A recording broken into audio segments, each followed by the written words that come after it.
Cada sociedade, cada povo, cada período da história desenvolve hábitos que lhes são próprios. Cada lugar tem os modos de comportamento, tem as suas práticas culturais. João Augusto Gama da Silva fez, em um depoimento de memórias, importantes observações sobre a cultura da casa e a cultura da rua. Os hábitos de viver, os hábitos de morar, os hábitos de organizar o espaço urbano na metade do século XX na cidade de Aracaju. Nos conta como eram as casas nas quais viveu, na rua de Itabaiana, na rua Duque de Caxias, na Praça Fausto Cardoso, e quais eram as coisas que chamavam a sua atenção na cidade. Os hábitos de cozinhar, a compra da lenha, os fogões a querosene, a chegada do fogão movido a gás liquefeito de petróleo, a entrega do leite pela cooperativa sergipense de laticínios, enfim, tudo aquilo que cercava o ambiente da vida doméstica e também as características do espaço público. Olha, era aquelas casas antigas. A da Duque de Caxias era uma casa muito boa, muito larga, uma casa que tinha 2 janelas, mas são aquelas construções antigas, Jorge, que você não tinha sanitário, era um sanitário na casa toda. Pra você ter uma ideia, o segundo sanitário no quarto do casal, fui eu que vinha fazer já na década de 70, quando eu me mudei para lá, quando eu fui morar lá. Então era um sanitário para a casa toda e tinha um outro sanitário lá atrás, no fundo, para atender as chamadas dependências das empregadas e tudo mais, né? Mas era uma casa larga, uma casa muito confortável, apenas com essa deficiência. Eram 2 salas, 3 quartos, mas tudo isso tinha um quartinho pequenininho, aquele tipo de construção da década de 40 e de 60 que a história do Brasil demonstra que o banheiro e a cozinha demoraram muito a entrar nas casas, né? Eles estavam no lado de fora, depois foram chegando. Para se ter um quarto com sanitário, a gente só veio ver isso praticamente depois da década de 60, com as construções mais modernas, né? A mesma coisa era na casa da minha avó, na Rua Itabaiana. A casa da minha avó, que ainda existe, está lá, é uma casa onde havia apenas um sanitário para a casa toda. E você imagine, numa casa que... E um sanitário fora, que era o chamado sanitário das empregadas. Imagine isso, meio-dia, 7 horas da manhã, com todo mundo tendo de se arrumar para ir trabalhar e tal. Mas isso era o defeito das construções da época, né?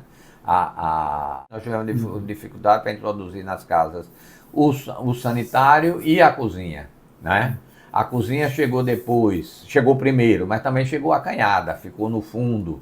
Hoje é que a gente já está vendo aí esses lounge, essas coisas, que você tem uma cozinha gourmet e tudo mais, mas no passado não havia nada disso. A lenha, no primeiro momento, a lenha. Eu me lembro na minha infância, quando a gente saía para a rua, para o cinema, para o centro da cidade, a Rua Itabaiana toda ali, as calçadas eram cheias dos feixes de lenha para as famílias botarem para dentro de casa, né? O fogão a gás vem acontecer em Sergipe. Primeiro ele veio o fogão a querosene, né? Que teve vida efêmera. Depois veio o fogão a gás. O fogão a gás as pessoas iam comprar o botijão na Rua de Laranjeiras, ali em Albino Silva, de frente aos Correios e Telégrafo, né? Ali era onde se vendia. Você veja o risco, como antigamente era o comércio do gás era no centro da cidade, um depósito de gás, que é um risco enorme, né, para a cidade. Então as pessoas iam buscar lá o gás e levavam os botijões para sua casa.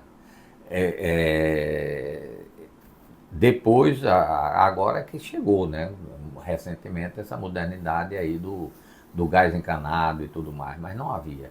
E depois também foi se aprimorando a própria entrega, né? Foi tendo os caminhões de entrega de gás circulando, com as ruas tendo o seu calendário, que obedecia o calendário. Mas da minha infância nós tínhamos isso aí. E como também a entrega do leite, né? Nós tínhamos, me lembro daquela cooperativa de seu Bessinha, que vinha a ser filho de Gomercinho do Bessa, que era o titular da alfândega, o chefe a Receita Federal da época, e ele era praticamente o dono da cooperativa de laticínio de Sergipe. E a cooperativa fazia essas entregas de porta em porta do leite, não é como hoje, né? Que você compra as caixinhas, né?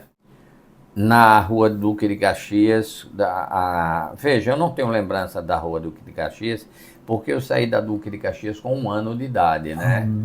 Eu continuei indo lá, porque eu fiquei sob a guarda da minha mãe, né? De Maria Lúcia, mas eu continuava frequentando a casa de meu pai. Eu me lembro que meu pai ficou morando na Rua Duque de Caxias até 1954, quando eu tinha 7 anos de idade. Papai muda-se para a Praça Fausto Cardoso 54, que era um sobrado que ele tinha, que existiu até recentemente, hoje é um estacionamento, ali vizinho à Assembleia Legislativa. Papai se muda para ali em 54. E você disse, por que você se lembra que é 54? Porque me marcou.